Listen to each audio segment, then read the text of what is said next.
हर एक इंसान में यूनिकनेस होती है। एक अलग पहचान, एक अलग ऐसा गुण, जो गुण किसी के पास नहीं होता। ज़रूरत है उस गुण को पहचानने की। यकीन मानिए वो गुण आपके पास भी है। एग्ज़ाम्पल के तौर पे एक भिखारी होता है, उसके पास भी एक अलग पहचान होती है, एक अलग यूनिकनेस होती है। अब आपको लगेगा कि भिखारी के पास क्या हो सकता है? यस, हो सकता है। क्या सभी लोग भिखारी बनकर भीख मांग सकते हैं? यकीन मानिए नहीं।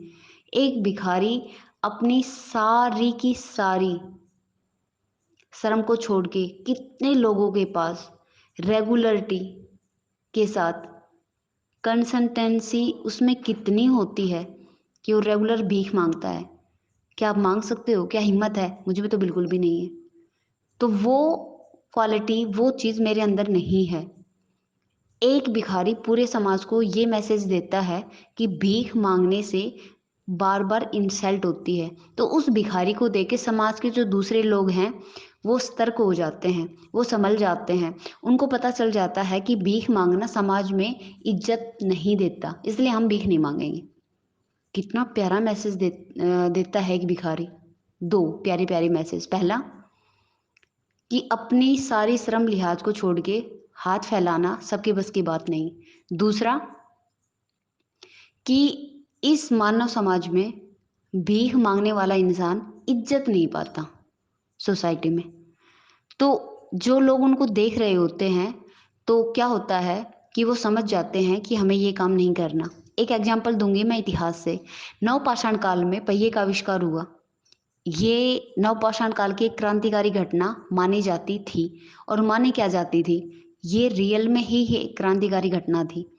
लेकिन अब सोचने वाली बात ये है कि उस पहिए के आविष्कार के कारण कितने आविष्कार हो चुके हैं। यकीन मानिए, टेक्नोलॉजी बदल गई है, लेकिन नवपाषाण काल में भी पहिए का आकार गोल था और अब भी गोल ही है।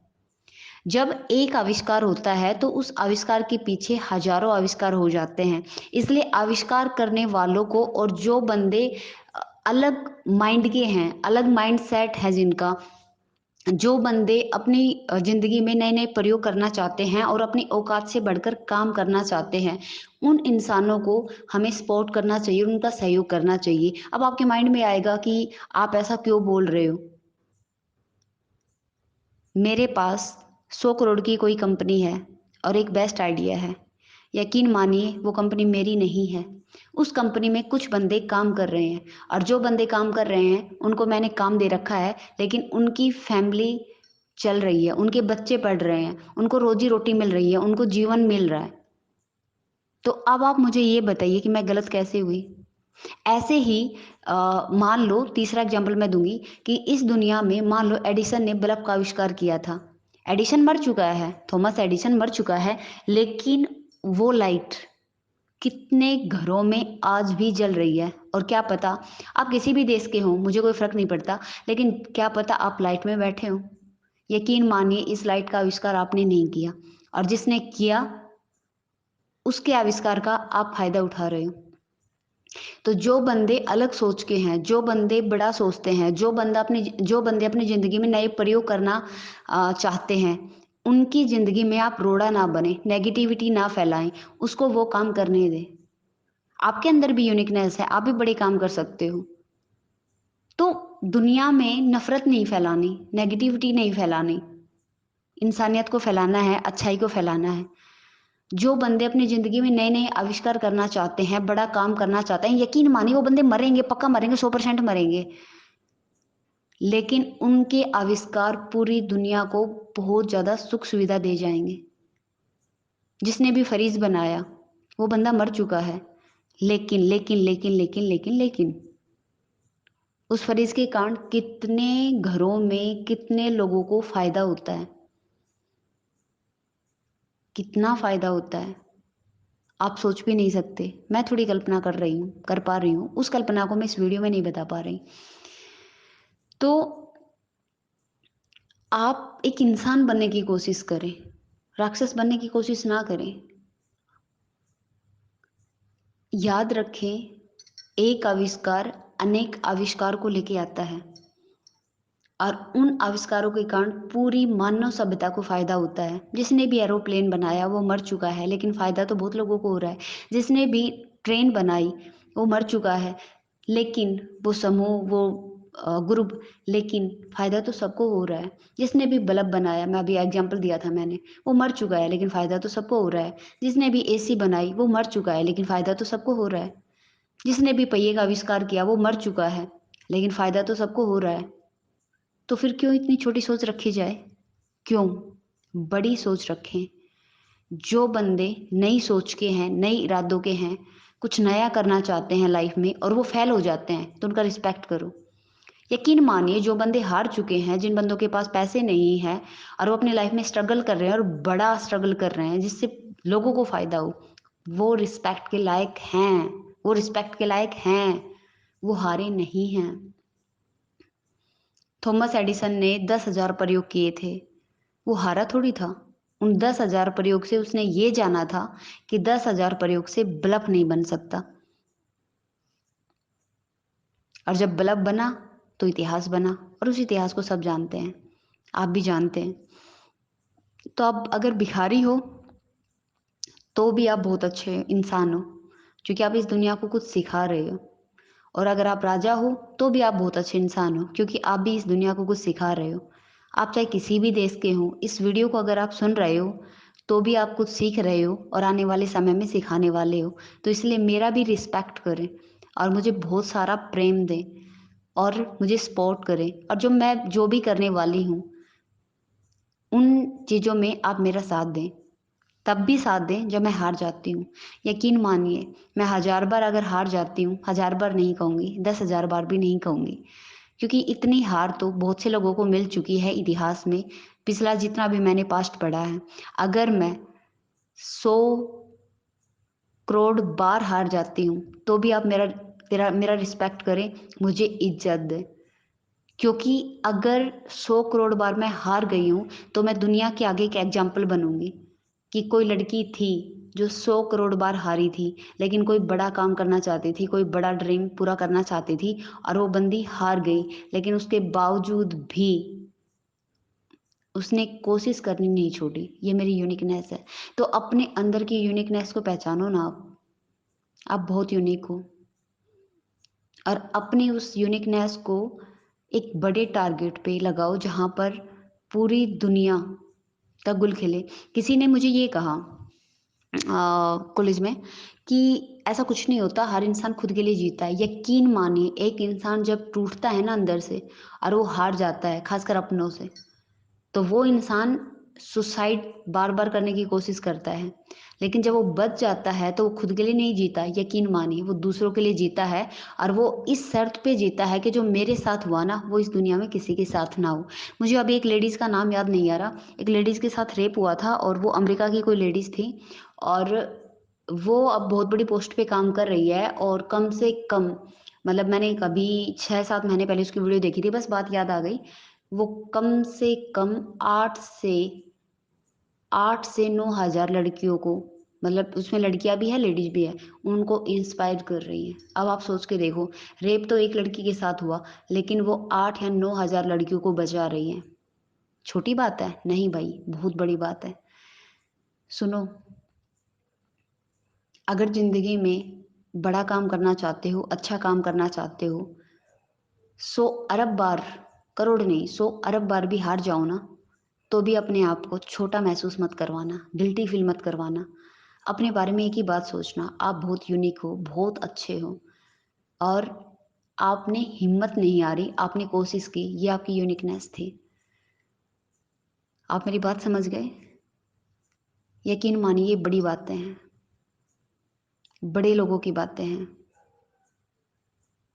किसी किसी को ही समझ में आएंगे, लेकिन जिसको समझ में आ गई वो अपनी ज़िंदगी में बहुत कुछ समझ जाएगा इस वीडियो को सुन के और समझ के। तो हारना कोई बुरी बात नहीं है। रुक जाना, अपने आप को कमज़ोर साबित करना, बार बार रोना, सुसाइड कर लेना, ये कमज़ोर बातें हैं। तो मैं मेरे बारे में एक ही बात कहूँगी कि अगर मैं 1000 बार, 1000 बार नहीं, 100 करोड़ नहीं, 100 अरब, 100 खरब, 100 नील बार अगर हार जाती हूँ तो मेरे बारे में ये राय बना लेना कि मैं एक कामयाब लड़की हूँ और एक हिम्मत वाली लड़की हूँ जो इतनी बार कोशिश करने पर भी सफल नहीं हुई, लेकिन मैंने कोशिश की। तो अगर आप मेरी वीडियो सुन रहे हो तो प्लीज़ प्लीज़ प्लीज़ बड़े बड़े आविष्कार करने वाले लोगों का, जो बड़े बड़े ड्रीमर है, जो बड़े बड़े सपने देखते हैं कुछ अलग करने का, उन सब का आप रिस्पेक्ट करें। आप मेरा भी रिस्पेक्ट करें। मैं अभी अपने सपनों में कामयाब नहीं हो पाई हूँ, लेकिन मैं कोशिश कर रही हूँ। आप मुझे बहुत ज़्यादा रिस्पेक्ट दें, बहुत ज़्यादा प्यार भेजें, बहुत ज़्यादा अच्छे अच्छे विश मेरे पास भेजें और गॉड से मेरे लिए प्रेयर करें कि जो मैं करना चाहती हूँ पॉजिटिव अफर्मेशन में, या जो मेरा मकसद है वो मकसद मेरा पूरा हो। क्योंकि अगर मेरा मकसद पूरा हो जाता है तो बहुत से लोगों की मैं प्रेरणा बनूंगी। यकीन मानिए, मैं मरूंगी एक दिन, कन्फर्म है ये बात। लेकिन मैं मरने से पहले एक प्रेरणा बनना चाहती हूँ, एक प्रेरणा। क्योंकि उसका आंसर मैं अभी इसी वीडियो में दे देती हूँ। क्योंकि मैंने बचपन में जो किताबें पढ़ी वो मेरी लिखी हुई नहीं थी। मैंने बचपन में जो खाना खाया वो मेरा खाना नहीं था, मेरी मम्मी मुझे खाना बना के देती थी। मेरी जो फीस भरी गई वो मेरे पापा ने भरी थी, वो मेरी खुद की कमाई नहीं थी। मैं जो स्टेज पे बोलती थी वो कॉन्फिडेंस मेरे टीचर्स का था, मेरे गुरुजनों का था, वो मेरा नहीं था। मैंने जो पानी पिया उसका आविष्कार भी मैंने नहीं किया। मैं जिस फ़ोन से अपनी वीडियो रिकॉर्ड कर रही हूँ उस फ़ोन का आविष्कार भी मैंने नहीं किया। आप जब मेरी इस वीडियो को सुन रहे हो और आपको अच्छा फील हो रहा है तो ये आविष्कार भी मैंने नहीं किया, क्योंकि आप फ़ोन के पास गए, आपने सर्च किया और आप ये वीडियो देख रहे हो, ये भी आपकी मेहनत है। मैंने जो कपड़े पहने वो कपड़ों का आविष्कार भी मैंने नहीं किया। मैं जिस हरियाणा रोडवेज से बार बार कॉलेज में स्कूल में गई हूँ उस रोडवेज का भी मैंने कोई आविष्कार नहीं किया। मैं जिस पेन से लिखती हूँ उस पेन का भी आविष्कार मैंने नहीं किया। जिस कागज़ पर मैं लिखती हूँ उस कागज़ का भी मैंने आविष्कार नहीं किया। यकीन मानिए मैंने कुछ नहीं किया, लेकिन हाँ, एक छोटी सी क्रिएटिविटी मैं अपनी लाइफ में कर रही हूँ। वो मेरा खुद का है। वो इसलिए कर रही हूँ क्योंकि इस दुनिया ने मुझे बहुत कुछ दिया है और बहुत अच्छा दिया है, बहुत अच्छा दिया है। तो मेरा फ़र्ज़ बनता है, अब मेरा मन है, दिल से है यार, दिल टूटा है मेरा। हज़ार बार मरी हूँ मैं, हज़ार बार नहीं, करोड़ों बार। कई कई बार तो ऐसा लगता था कि मैं युगों-युगों से मर रही हूँ, हर पल मर रही हूँ। लेकिन अब कुछ अच्छा करने को मेरा मन करता है। मैं समझ चुकी हूँ इस बात को कि कुछ अच्छा करने से कुछ अच्छा मिलता है, और दुनिया ने मुझे इतना कुछ दिया है और मैं बहुत बड़ी कर्ज़दार हूँ, बहुत बड़ी कर्ज़दार हूँ, बहुत बड़ी कर्ज़दार हूँ इस दुनिया की, और इस दुनिया को मैं कुछ देना चाहती हूँ। मेरे अंदर विचारों का महासागर क्या, मुझे ऐसा कई बार लगता है कि मेरे अंदर विचारों का विचारों की एक सृष्टि है, एक प्रकृति है, एक बहुत बड़ा संसार है, बहुत बड़ा संसार। और वो संसार ऐसा है जिसमें इंसानियत बसती है, जिसमें अच्छाई बसती है, जिसमें शांति बसती है, जिसमें बहुत कुछ अच्छा है, मानव हित में है। और वो चीज़ मैं इस दुनिया को देना चाहती हूँ, और मरने वाली तो मैं हुई। लेकिन मरने से पहले यकीन मानिए मुझे आप लोगों का साथ की ज़रूरत है। इसलिए नहीं कि मुझे 2 वक़्त की रोटी नहीं मिल रही, वो तो मुझे मिल जाएगी, कुत्तों को भी मिल जाती है। इसलिए कि मैं कुछ बड़ा कर सकती हूँ और कुछ अच्छा कर सकती हूँ, और इस दुनिया को कुछ अच्छे लेक्चर मैं दे के जा सकती हूँ। इसके पीछे एक ही रीज़न है, मेरी ज़िंदगी की बड़ी-बड़ी हार, मेरे धोखे, जो मेरे अपनों ने मुझे धोखे दिए, जिन पर यकीन किया, जिनके साथ मैंने काम किया, उन्होंने मुझे झूठ बोला, वो सारी चीज़ें यकीन मानिए मेरे लिए ये कोहिनूर जैसा है कि मेरे साथ ये चीज़ें हुई। सुनो, अगर आप मेरी वीडियो सुन रहे हो तो प्लीज़ मुझे सपोर्ट करें। मुझे मेरी जो यूनिकनेस है वो देने दो इस दुनिया को, क्योंकि कुछ दिनों बाद, कुछ सालों बाद मैं मर जाऊँगी, लेकिन मेरे लेक्चर रह जाएँगे, और इन लेक्चरों से बहुत से ऐसे लोगों को प्रेरणा मिलेगी जो मेरी तरह हार चुके हैं, लेकिन वो मान चुके हैं कि अब ऑप्शन नहीं। लेकिन अगर वो ये इस तरह के लेक्चर सुनेंगे तो उनको पता चलेगा कि इस दुनिया में बहुत हारे हुए लोग थे, लेकिन उन्होंने कोशिश करना नहीं छोड़ा। क्या आप मेरी हेल्प करोगे? भीख नहीं मांग रही, हेल्प मांग रही हूँ। हेल्प एक अलग चीज होती है और खुद के लिए नहीं मांग रही। जो मेरे अंदर की यूनिकनेस है, जो बाहर निकल के आएगी और जो दूसरों को प्रेरणा देगी, खुशियाँ देंगी, उसके लिए हेल्प मांग रही हूँ। इतना तो मुझे पता है कि जो ये वीडियो सुन रहा है वो एक अच्छा इंसान है और वो मेरी बात को भी समझ रहा है, और आप लोग मेरी हेल्प कर दोगे। प्लीज़ यार कर देना। आप लोगों को क्या जाएगा? कुछ नहीं जाएगा, कुछ नहीं जाएगा। प्लीज़ प्लीज़ प्लीज़ हेल्प कर देना। मेरे लिए बहुत सारा रिस्पेक्ट भेजना, बहुत सारा प्यार भेजना, और मेरी हेल्प करना, और दुआ करना कि जो काम मैं करना चाहती हूँ वो बहुत जल्द हो जाए, और बहुत जल्द फिर मैं इस दुनिया को छोड़ के चली जाऊँ। लेकिन जो मेरे अंदर की यूनिकनेस है, उस यूनिकनेस को मैं इस दुनिया को देके जाऊँ मरने से पहले। क्या आप मेरी हेल्प करोगे? कमेंट करके ज़रूर बताना। मैं फिर मिलूँगी बहुत जल्द नई वीडियो के साथ। Bye bye.